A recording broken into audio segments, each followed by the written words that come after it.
Registration কত হবে এখনও ঠিক আলোচনার পর্যায়ে কিন্তু আছে, চূড়ান্ত নেয়নি। আমরা তো জাতীয় সংসদে নারীদের প্রতিনিধিত্বের পক্ষে ধরনটা সম্পর্কে তারা সরাসরি ইলেকটেড হবে না, সংরক্ষিত আসন থাকবে, এটা নিয়ে আমাদের মধ্যে কিছু আলোচনা আছে। আমাদের 91 সালের নির্বাচনে পার্লামেন্টে আমাদের নারী প্রতিনিধিত্ব ছিল। 2001-এ আমরা যখন এমপি ছিলাম আমাদের সঙ্গে নারী এমপিরা জামাত ছিল। ফলে আমরা সমাজে, রাষ্ট্রে খানিকটা ওয়েস্টার্ন ইসলামোফোবিয়া থেকে একটা মিসপ্রোপাগান্ডা এদেশে করা হয়, সেটা হচ্ছে এম্পাওয়ারমেন্ট অফ উইমেন্স। এক্ষেত্রে ইসলাম হয়তো কিছুটা ব্যাকডেটেড, এখানে হয়তো ইসলামের সেই স্বীকৃতি, সেই সুযোগ হয়তো দেওয়া হয় না। এটা একটা মিথ্যাচার। ইসলাম দক্ষতা, প্রয়োজন, চাহিদা সব কিছু নির্বিশেষে নারীদের সকল ক্ষেত্রে তার দক্ষতা, তার পারফরমেন্স, তার এফিসিয়েন্সি দেখাবার সমস্ত সুযোগ দিয়েছে।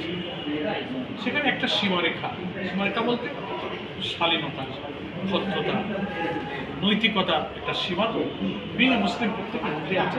সেটার মধ্যে থেকে একজন নারী ইউনিভার্সিটি প্রফেসর হতে পারে, সে যে কোনো বড় সার্ভিসে যেতে পারে, আছে।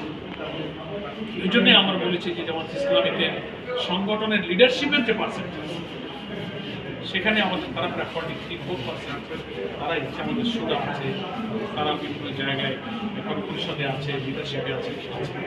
এই জন্য এইটা একটা ভুল ধারণা। আর আগামী নির্বাচনে আমরা আশা করছি ঐক্যমত্য কমিশনের অসমাপ্ত আলোচনাটা সামনে হয়তো তাড়াতাড়ি হবে।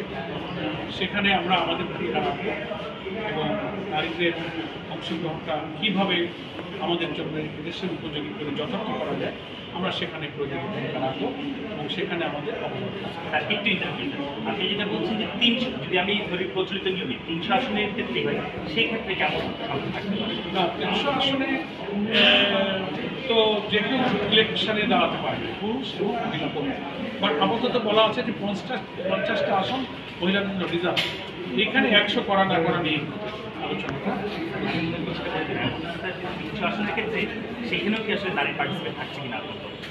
আমার দল থেকে সেটা আমরা দলের মধ্যে আরও আলোচনা করব। সুযোগ তো আইনে আছে, আমরা দলগতভাবে আমরা এখানে অংশগ্রহণ ভোটের মাধ্যমে হয়ে আসার চেষ্টা করবো কিনা, আমরা উইল টেক ডিসিশন। এটা আমাদের নীতি নির্ধারণী ফোরামে আমরা সমাধান আলোচনা করব।